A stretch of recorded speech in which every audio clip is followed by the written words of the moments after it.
Okay, so I was given the option of watching either the Evolve show on the WWE Network, which I proudly support, or AEW's Fight for the Fallen, which I had to watch on BR Live. Which, not a huge fan of watching on the Roku.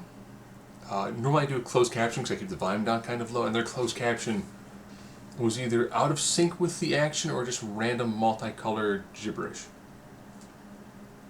So let's get right through this. What I really liked.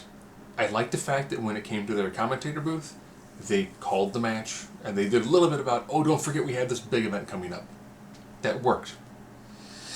I like the in-ring action. I liked they did a great job pushing the diversity of talent.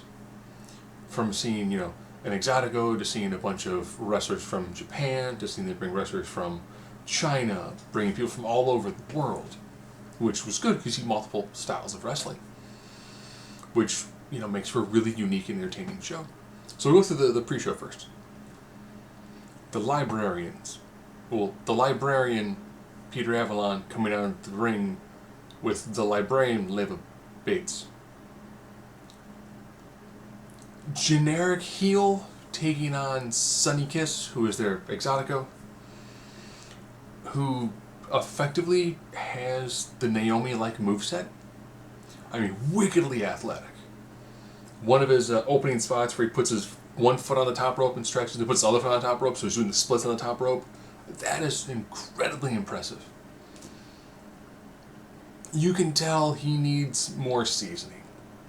Ridiculously athletic, but it felt like his moves were just, look at how athletic I am, now I'm going to dance. So it was like watching Naomi have a match. But for an opener, not bad. If this is the first thing you see from AEW, you go, this is vastly different. Then the women's tag match. Britt Baker and Rio taking on Shoko and Bae Priestley. If I made a mistake in some of the names, just for the most part, my first time seeing a lot of them. Britt Baker goes to tag the wrong person, which, in the way the match was set up, if you've ever tagged with these people, and you have like short Japanese women in white, I can see how she might have made the mistake, but I think she ended up bumping her head. She's a lot better than she was shown in this match. This match was very, very sloppy. I expected a lot more. I will say Bae Priestley looks like a boss. She got over amazingly well in that match. But for this being, for some people, their first time seeing AEW for their women's match, because you might have not caught Fyter Fest. I didn't, because I was coming back from a foreign country. And it was decent. For how much I hyped it up, and having two Japanese women's champions, I expected a much better match. But I think the Britt Baker injury, she got her bell rung, just didn't live up to the hype at all. And then they just kind of did dead air for a while, which seemed weird. Now we'll go into the opening match for the actual event, the 6-man. I loved this match. I would probably say this was my favorite match of the entire card. Having Havoc, Darby Allin, Joey Janela. I will say I would not hype the Joey Janela Enzo Amore fight at the Blink-182 concert, because Joey Janela kind of just ran away from Enzo Amore. You can watch it, it's like 30 seconds. Nobody looks good getting into a fight at a Blink-182 concert. Taking on a team of MJF, who, so punchable. So punchable. Oh, brilliant heel. So punchable. Pairing him up with Sammy, who effectively is the exact same character. Like, I'm an amazingly cocky heel. Okay. And then the chairman, Sean Spears. Called that because he hit Cody with a gimmicked chair that busted him open. I liked how you had like the hardcore lunatics on one side. So you've got people who just wrestle and incredibly, I'm going to have this amazing career, but by the time I'm 36, I'm probably not going to be able to move. sort of mentality versus just a bunch of heels who do not get along, who are ridiculously ego-driven. This match was so incredibly layered. With Darby Allin wanting to get a piece of Shawn Spears because Darby Allin had a fantastic match at Fyter Fest, but that all was overshadowed by Shawn Spears, so he wanted to get his pound of flesh. Shawn Spears only tagging in when someone was beaten down. MJF, who's a friend of Cody Rhodes, who is upset with what Shawn Spears did their interaction. You know, Havoc, Darby Allin, and Joey Janela being like, you know what? I dig your style. I dig your style too. I dig your style as well. Yep. After this match, we're probably going to go out, we're going to have a good time, or we're going to go out and we're going to staple each other in random places and then beat each other with barbed wire bats. And they probably would go, that sounds like a pleasant experience. We should do that. What I didn't like was everyone shooting the bird. I think like half of the match was like, oh yeah, her. Oh yeah, her. Oh yeah, her. It's like, if you do it once or twice, it comes off edgy. When you're doing it like a dozen times in a match, it just comes off annoying. Brandy Rose versus Allie. Allie, cute as a button, wrestles well. Brandy Rhodes trying well. Brandy gets the victory. I should say that Shawn Spears got the pinfall, which made it even better because he's on a collision course with Cody, so it makes sense to build him up. But Darby Allin came off looking like a stud, so that match worked well because he got a lot of people over, and it advanced multiple storylines. Good. That's what you want to do in a match. That's a well-crafted match. The Brandy Alley match, big point with that is you've got Kong. I'm sure it was awesome or amazing.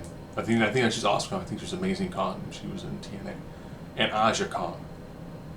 So that match will be on like Donkey Kong, Kong versus Kong. I'm down for that. Two big hosses. Just hossing it up. Do it. Sign me up. Have the winner of that match get a first round bye in the tournament to crown a women's champion. Just do it. I'm cool with that. Hoping I skipped any matches. SoCal Uncensored versus Lucha Brothers. I liked it. I think that the match needed less. Cero, medio. SCU. Cero, medio. SCU. It's like, you're just taunting. It reminded me of back when I used to play some of the N64 WCW games with a bunch of buddies. Now, he had 5 controllers, even though there's only 4 ports, because one of them occasionally didn't work. We call it the Buff Bagwell controller, because the center stick, which did your taunts, was broken. And every now and then, it'd be like, clothesline, taunt, kick, taunt. So every move that you did, you would do a taunt right afterwards. So if you had that stick, you had to play as Buff Bagwell because it made sense with how he wrestled. This is how that match came off. I like watching Lucha Brothers. They're exciting. You could tell that, again, there was spots where you're looking at Phoenix and he's like,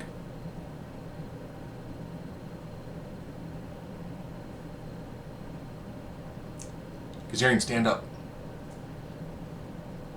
Now, hard to say since it wasn't an open air event, and as you're watching, people are dripping with sweat. As I mentioned, it's about 85 degrees and high humidity.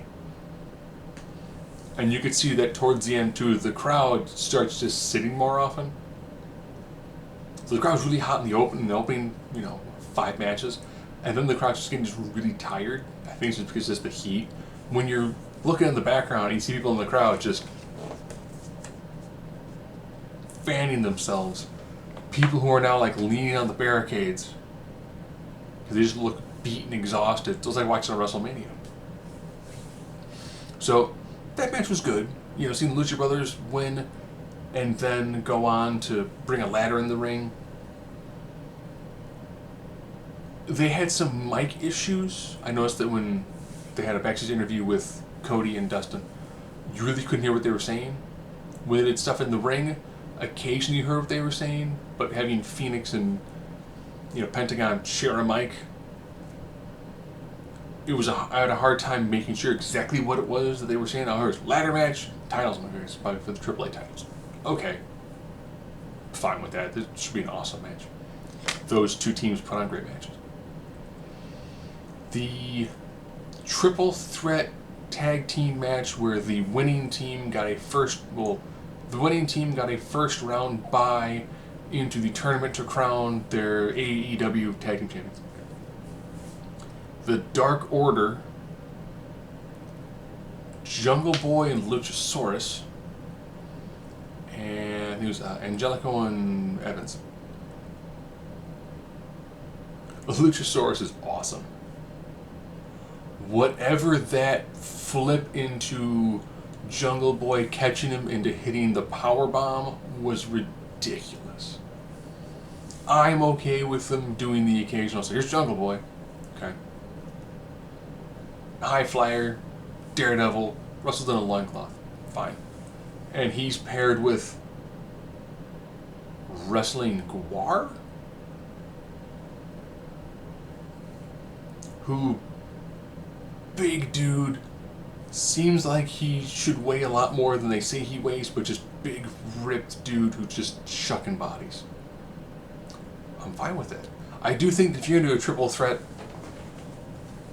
match this sort of magnitude, I would rather prefer you have 3 people in the ring instead of the random tag out to someone else from a... I know they do it to make the match easier and easier to construct, because then you're just doing 2-person segments instead of doing 3-person segments. But if you start with a 3-person segment, then you can do the dump one person to the outside. Then it's like a triple threat match just with tag partners. I think it makes for a better flow and allows you to do things easier, because all these matches have the breakdown spot where you have multiple bodies in the ring at the same time towards the end anyways. You might as well do that early. So that way then when you get to that car crash finish, it's easier to follow because you've already seen a bunch of the interactions already. So the Dark Order won. Okay. That match was designed to get Jungle Boy and Luchasaurus over, which it did, and to advance a different storyline. I like that. I want to see that multi-layer where it's not just the match, it's the match is designed to do this and this. I like that. That works really well. It's good multi-layer storytelling, and it's really easy to do when you're your 3rd show in, and you're using this show not to really end anything. This show is to build to the next show. So this show was like Infinity War and Endgame is all up. Hangman Page and Sabian. I know Hangman Page is the heir apparent. You see him, you can tell there's a lot of stuff there. I'm just not digging him. Sorry. I thought he had a good match. I will say I liked that they used the time limits and using that as an additional part to the match. Like that. Thought it worked well. Having him win 19 minutes in is fine. Having him then get beaten down by Jericho afterwards, again, fine. It allows Jericho to be at the show, progress the storyline of Page and Jericho at All Out. Jericho's promo was good. I like how he did the combination of he's an up-and-comer, this, that, and the other thing. If I beat him, then I beat a guy who's not there yet. And then AEW goes to crap. Hangman Page comes down, beat down, pulled apart. Worked. Good hype for their match, with the winner becomes the first AEW champion. Okay, cool. It worked well for hyping up the one of their big matches. Kenny Omega taking on Shima. Meteora.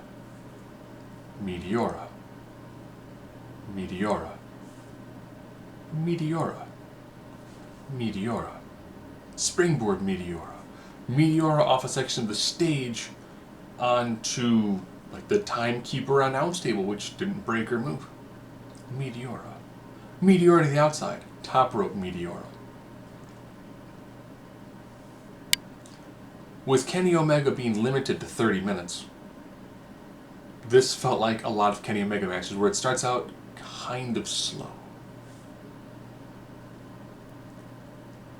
Which every match that I've seen except for the Jericho match has this like rev the engine opening, which if I have the ability to skip forward a few minutes, which I didn't have watching this on Roku, when I watch a Kenny Omega match, I'll watch the first like 30 seconds to a minute.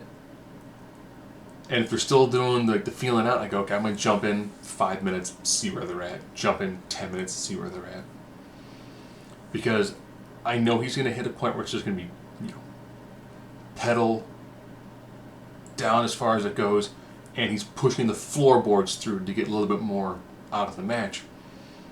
And I prefer that segment to the really slow, they're feeling each other out. They've wrestled each other before. This is the way their last match started, with them kind of just feeling each other out. We're not going to see a finish in the first 10 minutes. It's a Kenny Omega match. No, you see a finish after a minute like 25, if it's an hour-long match. But good match, exciting. Again, I like the fact that the story was Kenny hasn't won a singles match in AEW. He helped found. So he needs to have momentum, or will he be on a continued losing path when he goes to take on Jon Moxley? Good. I like that.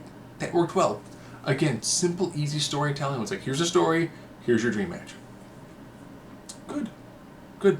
It's what made NXT work for a very long period of time. Do a simple storyline, and then say, but this match, beyond where it means, here's the match in the microcosm, here's matches in the macrocosm. This match means this, but it also means this. And it's very easy to do. It's what we lose in the WWE, where it's like, well, wins and losses don't matter. No, wins and losses should matter. Because if you're on a losing streak, and then you get into a main event match setup, it doesn't feel like you deserve to be there because you lost. That's why I've complained before that if you lose a mid-card title, you should not automatically be elevated to a main event. I just lost my last major feud. Yep, I'm feuding for the title now. Shouldn't there be like a build-up period between the two?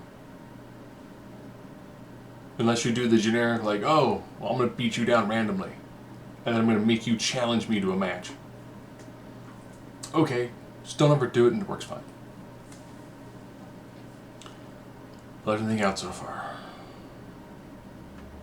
The Young Bucks Brotherhood match. Weird hearing them say for a tag team aficionado, this is a dream match. Usos Young Bucks, Fievel Young Bucks, New Day Young Bucks. Or if you want to go really dream matches, I'd like to see the Young Bucks go back in time to like the year 2000 and get involved in matches with the Hardys, Edge and Christian, the Dudley Boys. I'd like to see them in ladder matches of that era. I mean, there's a lot of matches that I think dream match. Boop, boop, boop, boop. That's what I think. And their match with the Brotherhood was fine. I found that I'm not a huge fan of the Young Bucks. Probably because there's a lot of super kicks. There's a ton of super kicks. I've come to the conclusion that if Shawn Michaels can win a match with a single super kick, that means he's really good at it. If the Young Bucks hit 30, 40 super kicks, including double super kicks and super kicks to the back of someone's head that was split open with a steel chair, they must have really, really poor super kicks. Because if one person does it and it's practically a finisher, and they're hitting it in tandem and randomly all throughout the match, they must be really, really bad at it. Or they're taking on people who have, skulls made of steel, so it doesn't matter that a skull gets rattled around and the brain gets jambled. And seeing them constantly swap each other's finishers, okay. It works well sometimes, but in a random here's your dream match moment, it doesn't make a lot of sense. Now, when we saw like the Revival and DIY take on AOP, and random members of DIY and the Revival were doing each other's finishers, like I hit a Shatter Machine, we hit meet in the middle, and we're just random people from different teams. Loved it, thought it was great because it had a built-in storyline to it. This was just, well, the Young Bucks and Cody are good friends, but then they made fun of the bloody I need my brother embrace. But 5-star Meltzer driver, 6-star if it's in Chokyo. And that was it. I was like, okay, this event was done. Would I have spent $40 for this? Probably not.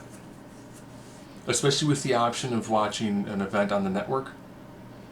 That, from what I read, a lot of people very much enjoyed the Evolve show, and I felt like it was nice and compact. This one felt like it went long. And when it comes to some of these matches, they gave the tag team main event 60 minutes for a time limit. And it went, I think they mentioned that they're in like the midway point when they got towards the end. That match didn't need 30 minutes. It didn't. You know, the Kenny Omega Chima match, yes, that match you can give 30 minutes. That's a legitimate dream match, and you've got someone who's on a redemption storyline. Yes. Other ones being at 20, that's fine. Using the clock to their advantage, also fine.